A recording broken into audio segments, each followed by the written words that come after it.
অৱশেষত বহু প্ৰতীক্ষিত বৰাক মিনি সচিবালয়ৰ কাইলৈ উদ্বোধন কৰা হ'ব।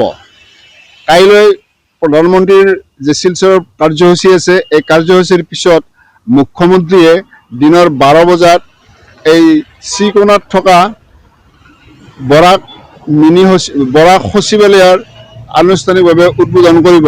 এই মুহূৰ্তত মই আছোঁ চিকোনাৰ সেই বৰাক যে সচিবালয় নিৰ্মাণ কৰা আছে, এই নিৰ্মাণস্থলীত আছোঁ।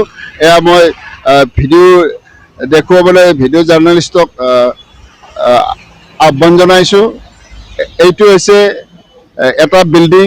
এনেধৰণৰ 4টা প্ৰশাসনিক ভৱন থাকিব আৰু এই 4টা প্ৰশাসনিক ভৱনৰ লগতে ইয়াতে বৰাক উপত্যকা উন্নয়ন বিভাগৰ বিভাগ থাকিব। তদুপৰি ইয়াত থাকিব অফিচাৰ্ছসকলৰ কোৱাৰ্টাৰ থাকিব, ষ্টাফ কোৱাৰ্টাৰ থাকিব।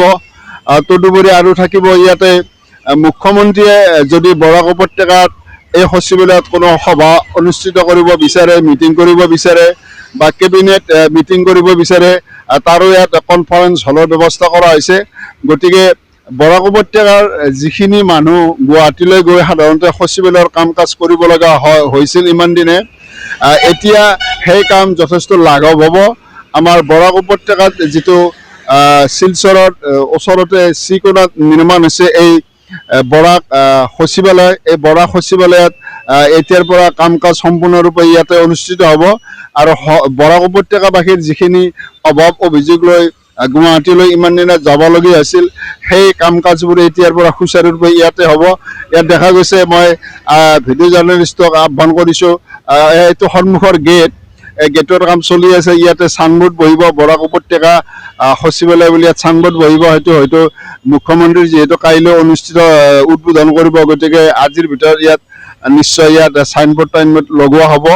তদুপৰি আৰু মই অলপ ভিডিঅ' জাৰ্নেলিষ্টক আগলৈ যাবলৈ দিছোঁ যে এটা প্ৰকাণ্ড যিটো ভৱন দেখিছে, এইটো এটা প্ৰশাসনিক ভৱন আৰু এনেধৰণৰ আৰু বহুতকেইটা ভৱন আছে। আমি দেখুৱাৰ কাৰণে চেষ্টা কৰিম আমাৰ কেমেৰাত যিখিনি পায়। বৰাক উপত্যকাৰ যে ইয়াত বিভাগটো আছে, এই বিভাগৰ কাৰ্যালয় ইয়াত হ'ব। তদুপৰি মুখ্যমন্ত্ৰীয়ে কনফাৰেন্স হলৰ ব্যৱস্থা আছে, পাৰ্কিং আছে, গাৰ্ডেন আছে। তদুপৰি ষ্টাফ কোৱাৰ্টাৰ আছে আৰু যিসকল প্ৰশাসনিক অফিচাৰসকলৰ ইয়াত ভৱন আছে। গতিকে এইদৰে ইয়াত গঢ়ি তোলা হৈছে বৰাক উপত্যকাৰ মিনি সচিবালয়। আৰু কাইলৈ দিনৰ প্ৰায় 12 বজাৰ পৰা 12:30 বজাৰ ভিতৰত অসমৰ মুখ্যমন্ত্ৰী ডক্টৰ হিমন্ত বিশ্ব শৰ্মাই এই বৰাক সচিবালয়টো উদ্বোধন কৰিব।